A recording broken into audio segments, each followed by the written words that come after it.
big blinds deep. I would probably like to make it like 120 or 140 due to the stack sizes. 80 is okay, it's a good raise. I would prefer a little bit bigger just because everyone is just so ridiculously deep.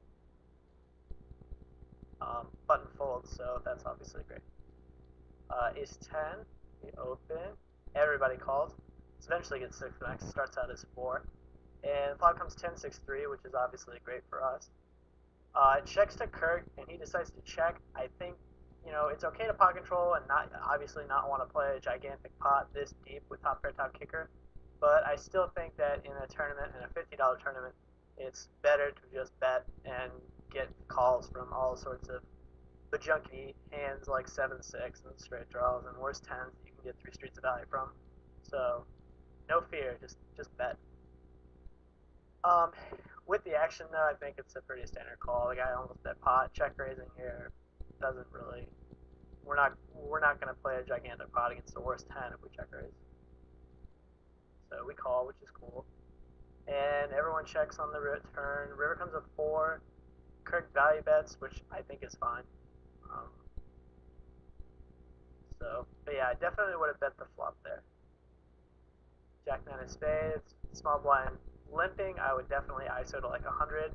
Kirk checks, and I've noticed, I only saw a few hands before getting this, but I think this is a prevailing leak in Kirk's game, is that he's a little bit passive in spots where he should be overly aggressive. Now that he flops second pair in a limp pot, he should definitely bet. And he checks again. So, again, that's a must bet on the flop. And he bets on the turn, though, so he got that one right. So, limpers everywhere. I would jack the hell out of this, like 220 or so. He goes 160, so he has the right idea. I think it's just a couple big blinds less than what I think is optimal. Everyone folds. King Jack, a raise, a squeeze, and he folds, so easy going. I would check there. With a pair, when he checks, should probably bet, and he checks again.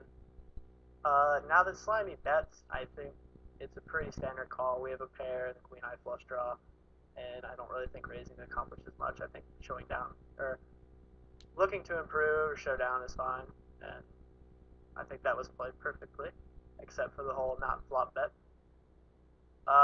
He limps under the gun here, 5-handed. I would definitely look to be raising and never open limping in a 6 max tournament. Gets limped through, and we flop second pair. I think in a limp pot, you should, this is kind of what I learned from Bobo Fitos, but in limp pots, nobody ever has anything, so I would just stab super aggressively with any piece of the flop. So I think that's another must bet. And with guy leaving out here, smallish, I think it's an okay turn call, not great. I'm certainly not looking to put any more money in. And it checks through, and the gut shot gets there. Limp pot. Again, here's another spot. Should have stabbed. Nobody ever has anything. We have a jack spades. Should have bet. And I think everything else was decent. We get re-raised from the small blind. With a hand like ace jack against a tournament player who re-raised small, I might just pitch it right there. We call, which is okay. And we kind of float the king queen 4 flop. That's, again, it's entirely player dependent. I'm not a gigantic fan of it, but I can understand it in certain spots.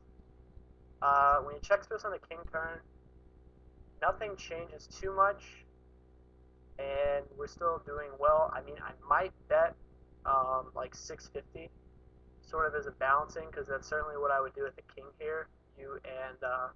We have the best chance of getting under pairs for the queen to fold. I don't expect a queen to fold ever, but we can get a lower pair to fold, and it's just good for balancing purposes. But now we decide to bet on the river, and here's a spot where I don't like this bet so much, because I think now this bet is more likely to get called by an underpair to the queen, and the queen certainly isn't folding when you check the turn. So I think we got lucky though in that he probably was. I'd certainly make a note that he certainly didn't have anything worth showing down. Re-raising from the small blind, so I would never fold anything in the future. And again, we open limp in there here in the small blind. It's a spot where I would raise. And our kind of laggy guy ISOs. So, I mean, I wouldn't get to this spot, but I would obviously call. We flop a set, which is stupendous. I think there's merits to check raising, bet three betting. Um, it's pretty hard to play. It's pretty hard to misplay this hand unless he just makes it so obvious on the flop that he has a flush when we stack off anyways. So we end up bet three betting, which I think is fine. I mean, we are stupendously deep, but it's only a $50 tournament, and this guy, from the one hand history prior, he might be willing to spout it off with just like pair, overpair, without even a spade. Moving on. Limpers around. Again, another spot. I would lead out 120.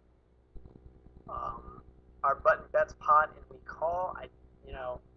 Not a huge fan because there's other people in and we might get overcalls from spades and just puts us really in an awkward spot. And as we see, our Kirill 12 calls. So now we just, on this ace turn, we're either just massively ahead or behind. So I just not putting any more money in. Because multi-way, the bluffing frequency is going to be way less. And Kirill also had Jack 10, and Slimy was value betting on the flop with King Jack, so takes it. But yeah, I definitely start by stabbing out there on the flop. Raise from Drews, easy squeeze spot. I like the sizing there. Maybe could have gone slightly smaller, but I think it's fine. Given that our friend Drew seems to be in so many pots. 3-9 suited, you could just fold it. Raising is fine. It's whatever. Raise King 10, take it down. Here's a big pot. We raise the 8s. Kirill jams and Hockey Pond flats, so it gets back to us and it's readless. And this is where having a HUD would be just gigantically helpful in attributing what Kirill's range is when he 3-bet shoves. A very simple HUD stat like 3-bet all in could help you determine, or just his general pre-flop raise and aggression frequencies as to like what range of hands he's jamming, as well as did he just lose a big pot previously, stuff like that. And then the same thing with hockey. If hockey is like a 50 VPIP player, I'm snap shoving. Maybe even like a 35 VPIP player, I might be snap shoving because people would just be like, "It's a tournament. I have ace jack, I call." But if he's one of those kind of players who's like 18-11 and then he flats here, you're usually looking at something like ace queen or tens, standard live player ranges, and I would fold this. I think it's a jam or a fold depending on everyone's stats. I don't like overcalling because we're very often going to look at flops that are going to have one or two overcards, and Hockey Pond being first act could push us out if he wanted to, and tournament players are spazzes, so, in any case, Kirk calls, which I'm not a huge fan of. When Hockey Pond checks on this flop, though, I think he played that part fine. They got to fold, and Kirill ended up having Queen Jack of spades, so certainly would. I mean, if he's got that in his range, then we should never be folding 8s. But the whole Hockey Pond thing kind of trivializes it as to making it kind of a shover fold situation, in my opinion, with a hand like 8s. There aren't really many hands I could foresee just flat calling, over calling in that spot. I don't know. That's just me.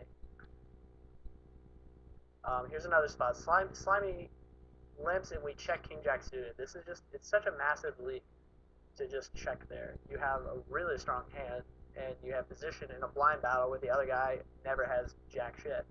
So you should be making it 200 here every day. As is. Check, check. Check, check. Bet, call. Sure, why not? I think post-flop was okay. But pre-flop, again, if in limp pots and in blind battles, you need to just really pump up the action and be the aggressor because nobody ever has anything. And you're just checking way too many monsters. Here, Drew is our spazzy player, so I remember Kirk elected to check call 220, which I think could actually be fine against certain opponents. It being a blind battle, though, I would usually make it a default standard to lead with everything, because